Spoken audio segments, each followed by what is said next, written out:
We are thrilled today to announce that we have finished the first day of Rigicon Academy Iraq that was held in Baghdad, and we have invited 4 of our young urologists to train them on the expertise and hand skills of penile implantation surgery.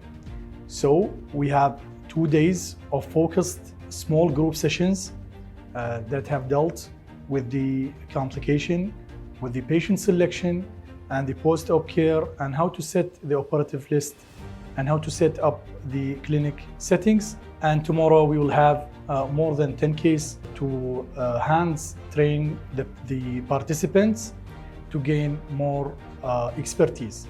So at the end of the second day, the attendees will be able to confidently penile implant surgery, and this was with the help of Rigicon Academy, and it was recommended by Professor Steven Wilson, Dr. Anas Al-Uwaidi from Iraq.